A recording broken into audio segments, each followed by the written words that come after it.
요즘은 뉴욕에서 런던으로 여행하려면 비행기를 타는 것이 더 낫습니다. 하지만 이 두 도시가 실제로 같은 대륙에 있었던 때가 있었다고 하면 어떨까요? 설명은 조금 더 복잡합니다. 우선 그 당시에는 이 두 도시는 전혀 존재하지도 않았습니다. 하지만 오늘날 두 도시가 위치한 지각판은 훨씬 더 가까워졌습니다. 약 2억 년 전 지구상의 모든 대륙이 연결되어 하나의 거대한 초대륙을 이루었어요. 이 거대한 땅은 하나의 바다로 둘러싸여 있었어요.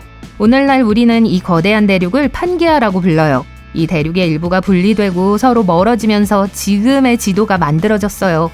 이 이론을 테스트하기 위해 수행할 수 있는 좋은 실험도 있습니다.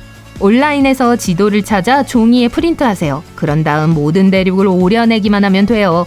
곧 모든 대륙이 퍼즐 조각처럼 서로 맞물려 있는 걸 발견하게 될 거예요. 아마도 가장 눈에 띄는 건 남미가 아프리카에 완벽하게 들어맞는 모습일 거예요. 더욱 흥미로운 점은 지구 역사상 초대륙이 형성되었다가 분리된 적이 이번이 처음이 아니라는 점입니다. 과학자들은 이런 일이 이전에 적어도 3번 이상 일어났다는 사실을 밝혀냈어요. 지구의 나이인 45억 년을 고려하면 지난 2억 년은 눈 깜짝할 사이에 일어난 일입니다. 그렇다면 과학자들은 대륙이 움직인다는 사실을 어떻게 알아냈을까요? 과학자들은 오늘날 대륙의 모습 외에도 다른 대륙에서 발견된 동일한 암석들을 살펴봤어요.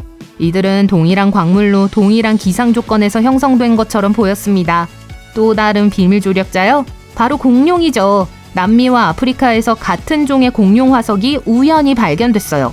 메소사우루스라는 이름의 이 공룡은 대륙이 분리되기 훨씬 전에 지구에 살았던 것으로 알려져 있습니다.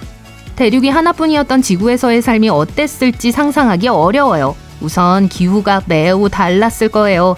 땅의 중간 부분은 물 공급원이 거의 없거나 전혀 없는 메마른 땅이었을 것이기 때문이죠. 게다가 많은 산맥 뒤에 숨어 있었을 가능성이 높습니다. 이것들은 습기와 강우를 막는 장벽 역할을 했을 거예요. 지질학자들은 미국과 유럽의 석탄 매장지도 연구했습니다. 이를 통해 적도에 가까웠던 고대 초대륙의 일부가 멋진 열대우림이었을 거라는 걸 알 수 있어요. 오늘날 아마존 정글에서 볼 수 있는 것과 같은 열대우림이죠.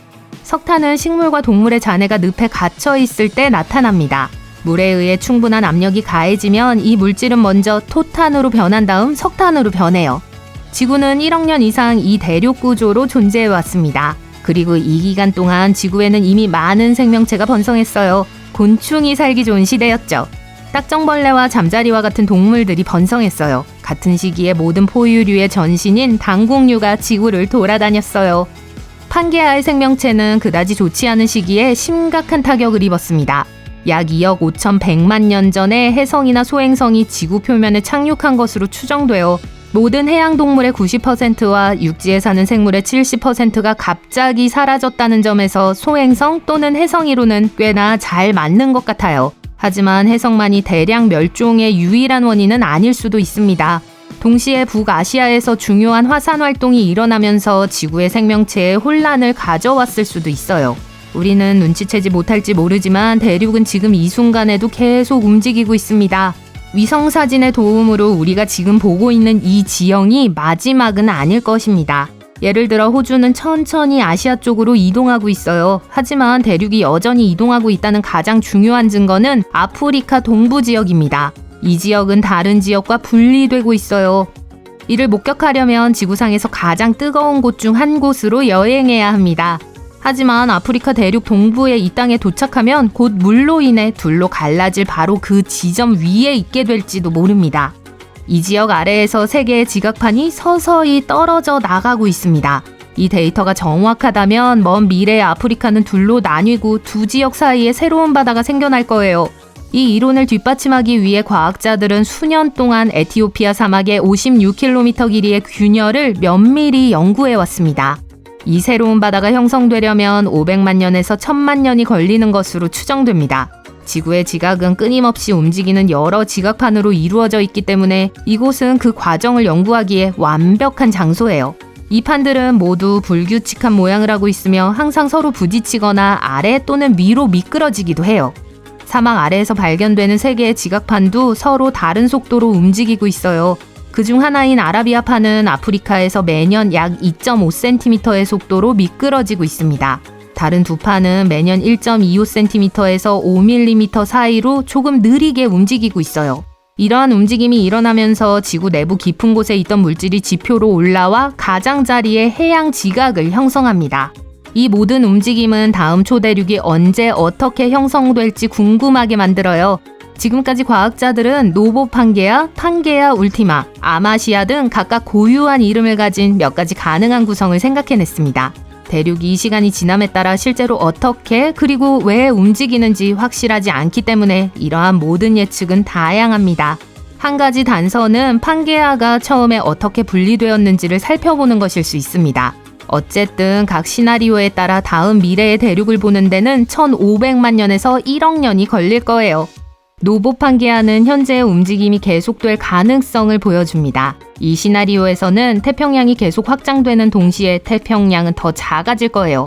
두 아메리카 대륙이 먼저 북쪽으로 합쳐질 겁니다. 아프리카, 유럽, 아시아 대륙도 합쳐져 하나의 거대한 땅에서 모두 만나게 될 거예요. 또 다른 가능한 시나리오는 판게아 울티마라고 해요. 이 경우 대서양은 팽창 속도가 느려지고 실제로 내륙 수역이 될 거예요. 북미, 아프리카, 아시아, 유럽은 어느 정도 평행한 땅이 되어 서로 완전히 연결될 거예요. 그 아래에는 남미, 남극대륙, 호주가 북대서양을 둘러싼 원을 형성할 거예요. 그동안 이 땅은 거대한 태평양으로 둘러싸여 있을 거예요. 아마시아는 현재로서는 이해하고 연구하기 조금 어려운 시나리오를 제시해요. 여러 지각판이 북쪽으로 이동하는 것처럼 보이기 때문에 남극 대륙을 제외한 모든 대륙이 북극 쪽에서 완전히 미끄러질 수 있습니다. 기후가 많이 달라지고 훨씬 더 추워질 거예요.